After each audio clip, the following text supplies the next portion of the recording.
Hey guys, Eli here. Welcome to part 7 of my Petrified Reviews series, where I go through issues of the infamous Petrified Zine of the early 90s and review releases that were covered. Today I'll be reviewing Disharmonization by Carbonized from 1993. Carbonized formed back in 1988 in Stockholm, Sweden by members of Therion and General Surgery, among others. Seeing as how it was 1988, they begin by playing a primal, simple style of death metal, not too unlike the first Dismember demo that would come that same year with maybe a little bit of some grindcore gore grind elements. These boys were definitely not content with the sort of sloppy death metal from the '89 debut demo, and by 1990 had amped up their chops considerably, and that's what we got with the 1990 No Canonization demo. It was clear that something was brewing underneath. 1991 would bring us the classic debut full-length album For the Security, which would contain the most dissonant and technical death metal yet from Carbonized. For most Carbonized fans, this is their preferred album. Carbonized would spend the next 2 years working on their second album, Disharmonization, their most bizarre album yet, and of course saw mixed reactions by the fans. This is the sound of a band no longer wanting to be leashed, tied to a genre, not caring about negative reactions, and just doing what they want. Right from the start, this is quite experimental. Steady rock drumming and shimmery clean guitar gives way to thrash-type riffing, then going to some weird quasi-solo before coming back to the thrash riff. This first track, titled Frozen Landscapes, is just bold in its experimentation, and Carbonized were brave to open the album with an instrumental track like that. Track 2, Vlad Tepes, is equally weird. Odd and atonal, with goth rock sounding spoken word type vocals, kind of reminding me of Tom G. Warrior's vocal style on Into the Pandemonium. Maybe I'm hearing some 90s voivod like Angel Rat or The Outer Limits, too.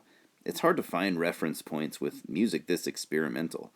This song is a journey, maybe not metal, definitely not extreme, but it's a journey of the mind, quite excellent.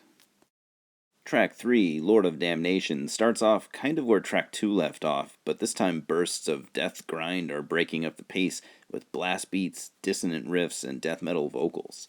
Still very experimental, but it gives the old Carbonized fans something to latch onto. Track 4, Silent Journey, continues with the angular riffing, and there has got to be some Piggy or Robert Fripp influence here, maybe both. The vocals are more of the goth rock style with some more spoken word type, bringing to mind Ved Buenazende or Virus, although Ved Buenazende wouldn't even release their demo until the following year. Near the end of the song, you get more death grind bursts, but I'm wondering if it's enough to keep the pure death metal fans' attention. Track 5, Spanish Fly, is more of this avant-garde journey, going back and forth from the death grind type metal parts and the weirdo experimental rock. Vocals are used pretty sparsely here. Track 6, Succubus, is a bit more metal sounding at the start, with heavy riffing and more of the atonal pseudo-guitar solos, the goth vocals wailing in the background never taking the forefront. This song is also a bit more manic sounding, with a new vocal style appearing, sounding like a cross between death metal and a panic attack. I like it a lot, and I could use more of it actually. Very cool song overall. Track 7, Night Shadows, is very progressive. You get some stellar bass work courtesy of Lars Rosenberg here, and the death metal vocals, those sparse are very cool.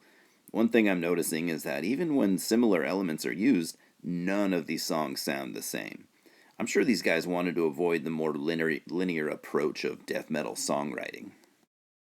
Track 8, The Voice of the Stained Pig, is more of the cool prog death grind stuff that I'm sure a lot of people wanted more of. I would have liked more too, but I wouldn't change a thing. The fact that Christopher Johnson played all the guitars here is impressive.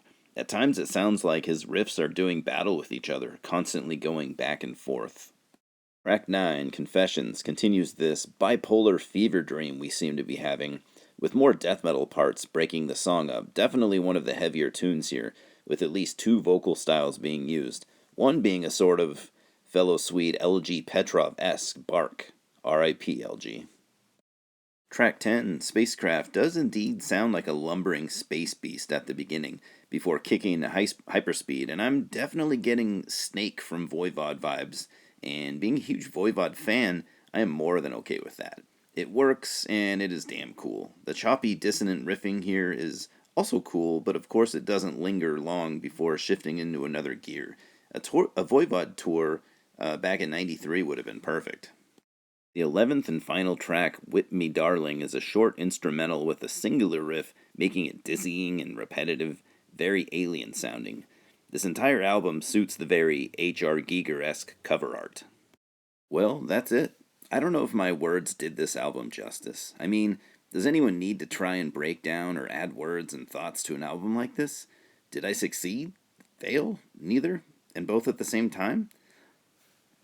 All in all, I am giving Disharmonization a 9 out of 10. I have a lot of respect for these boys' bravery and not fearing the idea of taking risks. This album is a weird and atmospheric journey, almost a soundtrack to an unexplained sci-fi movie. Fans of Voivod should definitely give it a shot.